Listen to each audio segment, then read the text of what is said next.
Some people say that the definition of insanity is repeatedly doing the same thing whilst expecting different results, but I beg to differ. The true definition of insanity is caring about your rank in a video game that literally stopped getting content updates like 2 years ago. So why is it then that I still find myself queuing for competitive play at 2:20 in the morning?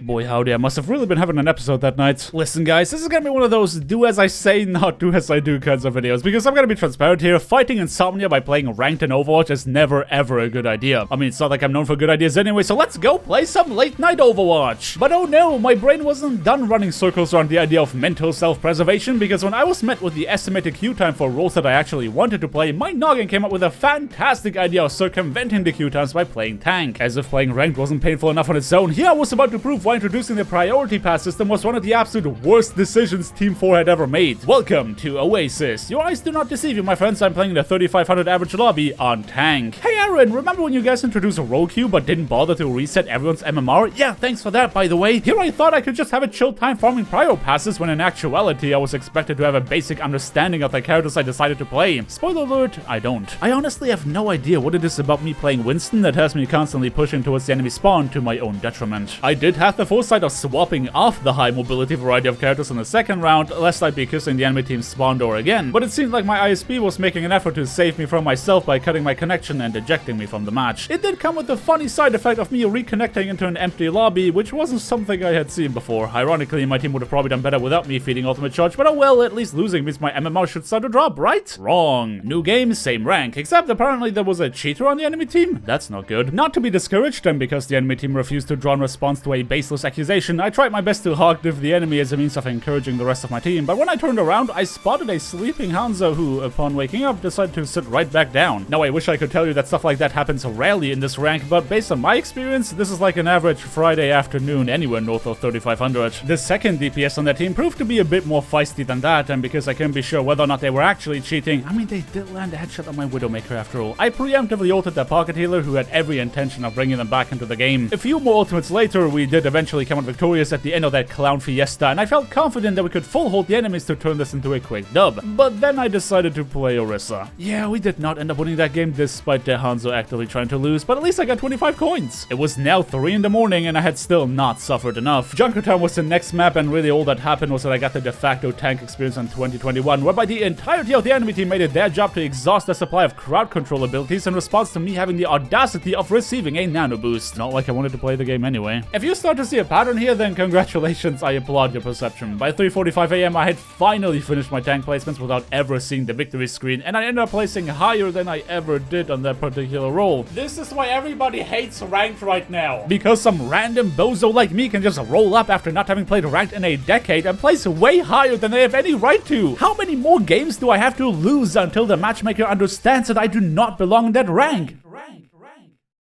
I sat there, staring blankly at my screen as my priority pass was refunded. It's 3:54 in the morning. What am I trying to prove here? I know that I'm not good at the game anymore, and yet there was something that felt off about that. I can't explain it, but it felt like I was being disingenuous towards myself. That's a convenient excuse, isn't it? I thought to myself. Throw some games on an off roll and then claim that you are washed because you're scared. You're scared of giving it your all. Could I still do it? Can I still do well in Overwatch? I reluctantly queued up for support and patiently waited for the game to find me a match. This was it. This is where I left off back in Season 8, barely 3,800. I had touched 4,000 and decided it was too much effort to care for a mediocre Zenyatta One Trick like myself to compete in these ranks, but maybe, just maybe, I still have it in me. Well, there's only one way to find out. Ladies and gentlemen, our story today takes place on Route 66. This match was important to me because it was at this point in the night that I decided no more excuses. I was wide awake and determined to find out whether or not I was actually washed, so open these gates and let me prove my value. The very beginning of our offense round immediately painted a picture for the future of this match. While my teammates took to the high ground, I was left escorting the payload all on my own. Though what was meant to be a scouting mission on the catwalk turned out to be more dangerous than anticipated. Our Roadhog magnetically attracted every single bullet in the lobby, and at that point they knew that taking high ground would be no simple task. But there's more than one way to achieve your goal, and if the defenders expected us to take to the sky, then striking from the shadows will be even more effective. The Bastion getting resurrected immediately was a bit unfortunate, but it did mean that the enemies had to forsake their high ground. With their positional advantage in shambles, we could get around the corner without having to fear a storm of bullets. And our Widowmaker Learn to Play decided to seize the moment in which the defenders tried to get back into position to find another pick that this time would not get rezzed. It was gaming time now. We had to press our advantage lest the opposition would find their footing to stop us after all. It was a bit like shooting fish in a barrel with the blue team scrambling to save themselves, and I found myself a bit surprised over how much they decided to play around their Bastion One Trick. Annoyingly enough, they did start to find holes in our formation and began picking us apart. With an ungodly amount of sustain, they began their counterattack, to which I responded with a Transcendence. Tried to make sure that we can stay in the fight, assuming this would be the better option versus having to engage into a Bastion setup again. As much as I appreciate our Hammond having the same sentiment, at some point you gotta know when to take the L, and whatever they hope to achieve by running it down mid would not come to fruition. Unless they hope to feed their brains out, in which case they were very successful. I wish that his mines were the only ultimate we wasted, but a Nano Blade was used in addition to it, which means that we exhausted our entire ultimate bank without anything to show for it. The defenders finally bought themselves a moment to breathe, and with a full reset on the table, some of my teammates began getting desperate. Can someone go mercy, please? Listen here, buddy, I queued up for rank to prove that I can still play the game and not have others play it for me. And as it turned out, I was not the only one with a I'll do it myself attitude. Because there was one ultimate that our team did not decide to toss into the wind, and thankfully it was in the hands of a very competent player. Platinum rank, the Roadhog god, decided that no cheap tricks were necessary. He confidently marched on towards the payload to first eliminate their Bastion and then make sure that the rest of the team could not cover another attempted resurrection. This one single player with a single ultimate achieved to set up what 4 ultimates previously could not. The blue team's defensive lineup was torn to shreds, and in the ensuing chaos, our Genji could slice and dice what was left of them to secure the card. Tracer and I had just come back from spawn by the time the fight was in full effect, and I wasn't entirely sure what was happening. It actually took me a few seconds to realize that my comrades had just brute forced their way into our first point cap, and I mean, am I gonna complain about that? Sounds like free SR to me. But when my Roadhog was a cold, calculated killer, our Hammond was determined to prove that it takes neither wit nor skill to get your hands on a top 500 icon, as they brazenly threw themselves at the opposition to make sure they have plenty of ultimates to use in the next fight. That's one. The only thing that was won was his IQ if he thought that was a good play, and would you look at that, their Bastion immediately made use of the aforementioned ultimate charge to force Ana as well as me to take cover, leaving the rest of our team to survive on their own. But surviving alone is not gonna win this match. Our team decided to respond to aggression with even more aggression, on the back of which I found more openings to exploit. Ana and I had caught up with our comrades by that point, and when I saw how much work my Tracer was putting in, I figured it was only right to make sure they can continue to wreak havoc. Wielding Discord and Harmony as my weapons, I assisted Learn to Play in every step they took, especially if those steps led further towards the enemy spawn, hereby proving that flanking as Zenyatta is not a meme I made up, but a lifestyle that I follow whenever the chance presents itself. The rest of the second point was fairly uneventful. We covered a lot of distance completely for free while the blue team was trying to regroup, and when push came to shove just shy of the capture, we outskilled our opposition by hitting the Q button a lot harder than them. But not as hard as I hope you hit that subscribe button. But unfortunately, that is where the good news ends. You see, the last point on Route 66 really lends itself to Bastion One Tricks. As much as I hate to admit it, that robot was built differently and found ways to outsmart us time and time again. Well, I say us in the spirit of solidarity, because I was not actually accumulating a lot of deaths on the back of my positioning. Though you could make the argument that me not using my microphone inadvertently made those evasive maneuvers harder for my teammates. At the end of our attack round, my teammates went full into blaming mode, and I knew that if we want to have a chance at stopping the blue team, we would need to clean up our act.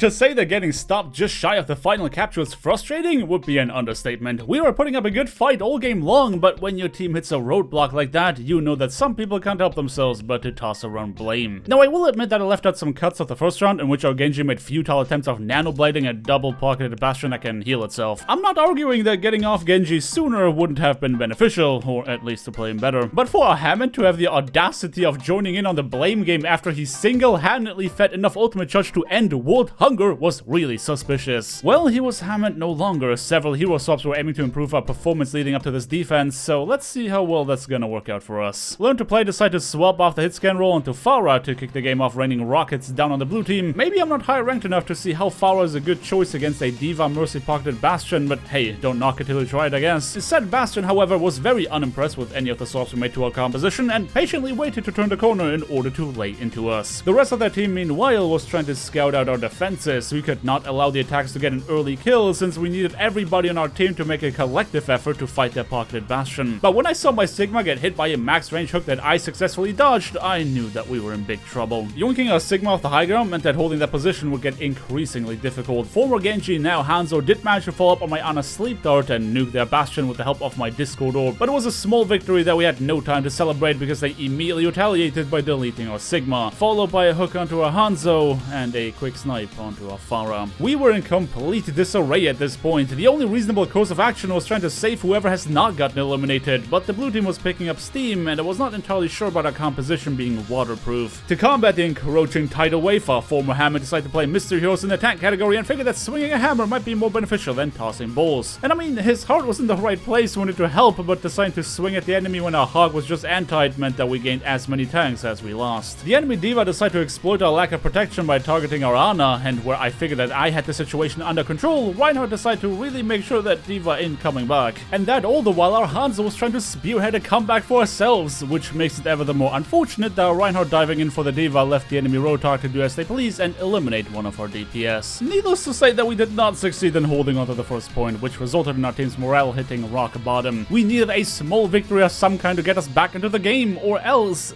this match was over. Any elimination would be a good elimination at this point, even if we had to use an ultimate to make that happen. And what better ultimate to initiate that than a Shatter? I gave it my all trying to follow up on Reinhardt's ultimate because I knew that we had to account for the inevitable resurrection, but the blue team dispersed immediately in response. Now here's what's crazy. We won that fight. I don't know why and how it happened, but the blue team just kinda went back into the spawn after we decided to bark at them, and well, they gave us a chance to reset. As I came back from spawn after having been assassinated by a flashbang right-click combo, I was appalled to see where my team decided to post up. We had all that space to ourselves, but chose to sit on the gas station with no maneuverability or cover to make use of against the pocketed bastion? What are we playing all these range characters for? All I could do was watch as my teammates got decimated one by one. I was desperate to use my ultimate, but the focus fire sights of the opposition was strong. I'd either be forced to blow it just to save a single one of my teammates or never use it at all. I was honestly very annoyed at how we wasted this reset on a setup like that. At that point, I was reasonably certain that I was the only one on my team without a double-digit death count. But alas, my team failed to see the error in their ways as they continued to die in vain. But the blue team was far from done with us. After capturing the second point, they immediately made way for our spawn to ensure that victory was certain, and that it was. By the end of this game, it was a lack of conviction more than a lack of skill that ultimately lost us the match. A confident One Trick will usually outperform an insecure flex player, and this match was a painful reminder of that. But what about the reason that I queued up for in the first place? Did I still think that I was washed after losing in the 3800 lobby? Honestly, I kind of forgot that this is why I decided to play ranked, because by 4:37 in the morning, when I was met with a defeat screen one final time, I learned a very important lesson. No matter how much I hate myself, playing competitive makes me hate everyone else so much more. If you hate the fact that this video is over, then what about you check out my last episode in which I, well, actually had fun? I dedicated an entire episode to me trying to spawn camp somebody with the experimental beat drop, and man, that was a journey and a half. You can find the card on screen right now. But until then, thank you everybody so much for watching. Don't forget to drop me a like on your way out if you enjoyed this video, subscribe if you want to see more, and definitely ring that bell icon to not miss out on my next upload. I hope you guys have a fantastic day, and until next time, peace.